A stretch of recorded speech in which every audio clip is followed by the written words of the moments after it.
اللہ عز و جل قرآن عظیم میں فرماتا ہے اگر اللہ تمہاری مدد کرے تو کوئی دوسرا غالب آ ہی نہیں سکتا. ان ینصرکم اللہ فلا غالب لکم، تم پر کوئی غلبہ حاصل نہیں کر سکتا اگر اللہ تمہاری مدد کرے. وَإِن يَخْذُلْكُمْ فَمَنْ ذَا الَّذِي يَنْصُرُكُمْ مِنْ بَعْدِهِ، اور آگے اللہ فرماتا ہے اور اگر اللہ تمہیں چھوڑ دے یا گرا دے تو کون ہے اس کے بعد جو تمہاری مدد کرے؟ کوئی ہے جو اللہ کے علاوہ تمہاری مدد کر سکتا ہے؟ جب نہیں ہے تو پھر آگے ہونا کیا چاہیے؟ وَعَلَى اللَّهِ فَلْيَتَوَكَّلِ الْمُؤْمِنُونَ، تو مومنوں کو چاہیے کہ وہ صرف اللہ پر بھروسہ کر کے رہیں. فتح، نصرت، مدد، یہ سب جو چیزیں ہیں بہت سارے لوگوں کے ذہن و دماغ میں ایسے ہے کہ فوراً آ جانا چاہیے. کوئی بھی فتح ہو، کوئی بھی مدد ہو، بغیر تمہارے اسٹرگل کیے ہوئے، بغیر مصیبت اٹھائے ہوئے نہیں ملے گی. اگر فتح و نصرت یوں ہی آپ کو روزانہ ملنے لگ جائے تو کیا رسول پاک صلی اللہ تعالی علیہ وسلم مدینہ طیبہ میں بیٹھ کر دعا کرتے تو ساری چیزیں فتح یاب نہیں ہو جاتی؟ آپ صلی اللہ تعالی علیہ وسلم کو بدر میں جانے کی ضرورت کیا پیش آتی؟ احد میں اپنے 70 جوان صحابہ کی شہادت پیش کرنے کی ضرورت کیا پیش آتی؟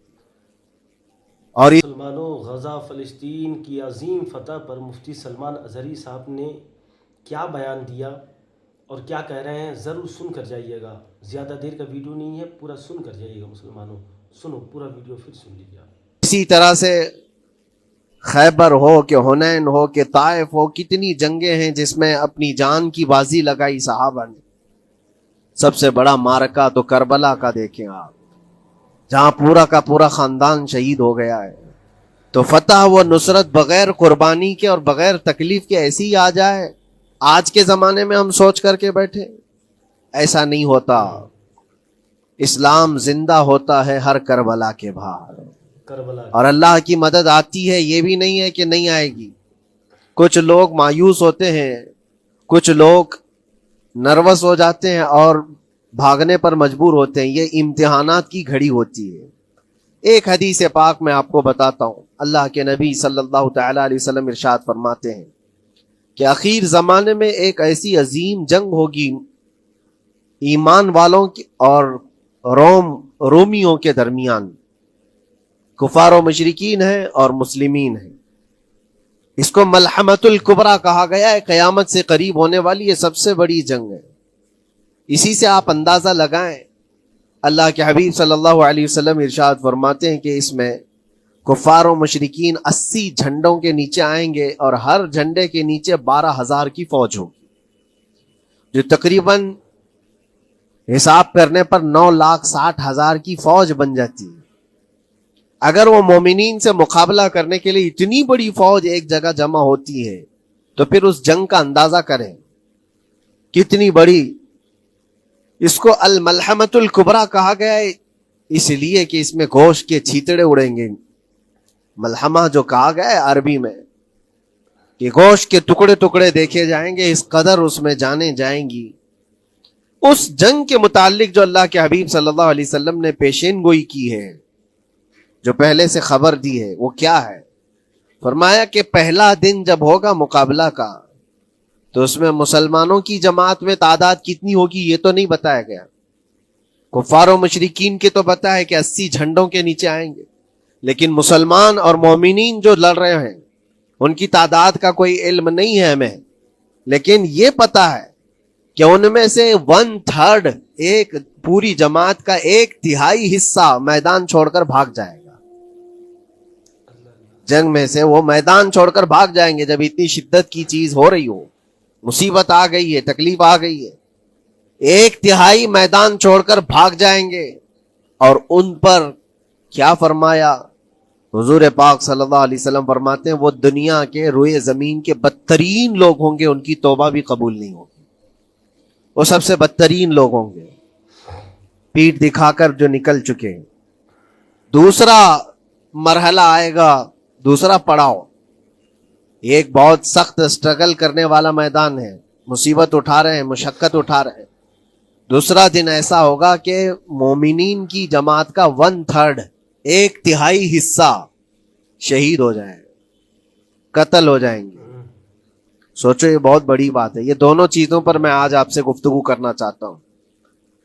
1/3 حصہ میدان چھوڑ کر بھاگ جا رہا ہے اور 1/3 حصہ قتل ہو گیا, شہید ہو گئے. بچے کتنے ہیں؟ 1/3. لاسٹ میں 1/3 حصہ بچا ہے. یعنی ایک میں اگر 3 پارٹ کریں تو 2 پارٹ تو ختم ہو گئے, 1 پارٹ بچا ہے.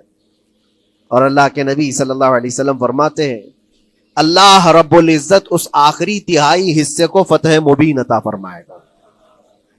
فتح تو ہے ان کی, فتح ہوگی ان کی, لیکن جو حصہ بچا ہوگا وہ اخیر کا 1/3 حصہ ہوگا. اب اس پر مجھے عرض یہ کرنا ہے, مومنوں کو اگر فتح دیکھنا ہے, اللہ کی نصرت اور مدد دیکھنی ہے, تو یہ 2 چیزیں تو برداشت کرنی پڑیں گی. کون سی؟ پہلی چیز اپنوں کا چھوڑ کر بھاگ جانا, اور دوسرا اپنوں کا اپنے سامنے مر جانا. یہ دونوں چیزیں ہمیں دیکھنا پڑے گا. بہت سارے ایسے ہوں گے جو چھوڑ کر جا چکے ہوں گے, دامن چھڑا رہے ہوں گے, بھاگ چکے ہوں گے, اور کچھ وہ ہوں گے جو لڑتے لڑتے اپنی جان دے چکے ہوں گے. یہ دونوں بھی بہت سخت مسئلے ہیں میرے عزیزو. انسان کو یہ پگھلا دیتی ہیں چیزیں. اگر آپ کو ایسا لگے کہ میرے اپنے جاننے والے لوگوں میں سے کچھ لوگ مجھے چھوڑ کر بھاگ جا رہے ہیں, تو یہی انسان ٹوٹ جاتا ہے, اس کے دل کی کیفیت بدلنے لگ جاتی ہے, وہ پھر مایوسی کا شکار ہونے لگتا ہے. میری جماعت میں 100 لوگ تھے, 90 تو بھاگ رہے ہیں, 10 کیا کریں گے؟ اس کا اندر سے جو عزم تھا, حوصلہ تھا, وہ ڈاواں ڈول ہونے لگ جاتا ہے. اپنوں کا چھوڑنا یہ بہت بڑی آزمائش ہوتی ہے. وہ کسی بھی میدان میں آپ دیکھ لیں, کسی بھی میدان میں اپنے لوگ اگر چھوڑ دیتے ہیں تو یہ اس کے لیے آزمائش ہے بہت بڑی. اور دوسری آزمائش تو یہ ہے, بچے آدھے تھے, اس میں سے تو آدھے انتقال کر گئے. کبھی میرا عزیز دوست, کبھی میرا عزیز مشورہ دینے والا مشیر, کبھی بہت زیادہ مجھے سپورٹ کرنے والا, ایسے لوگ جب انتقال کرنے لگ جائیں تب پھر آدمی پھر ٹوٹ جاتا ہے. کچھ تو بھاگ گئے اور کچھ تو قتل ہو گئے. میں کیا کروں گا میرے عزیزوں؟ جو اخیر میں بچنے والے لوگ جو ہوتے ہیں نا, وہ معمولی نہیں ہیں. وہ اللہ کی ذات پر سب سے زیادہ توکل کرنے والے لوگ ہیں. ان کو کوئی چیز ہٹا نہیں سکتی. اپنوں کی بے وفائی بھی ان کے قدموں میں لرزہ نہیں لاتی, اور اپنوں کا انتقال ہو جانا بھی ان کے حوصلوں کو نہیں توڑتا. تبھی جا کر کے اللہ تعالیٰ انہیں فتح مبین عطا فرماتا ہے. اور یہ چیز ملحمت الکبریٰ میں دیکھی جانے والی تھی, دیکھی جانے والی تھی, جو قیامت کے قریب ہونے والی جنگ ہے.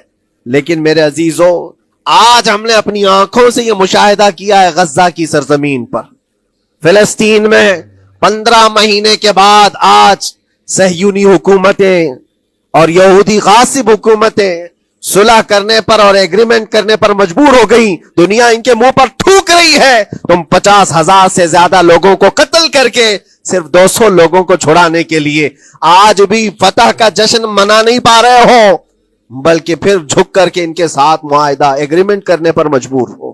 یہ فتح ان بچوں کی نہیں ہے تو اور کیا ہے, ان مظلوموں کی نہیں ہے تو اور کیا ہے, جن کے پاس کھانے کو روٹی نہیں ہے اور پہننے کو کپڑے تک نہیں رہ گئے, ان کے علاج معالجے کے لیے دوائیاں نہیں رہ گئی, لیکن عزم اور حوصلہ ایسا ہے کہ اللہ ابھی ہمارے ساتھ.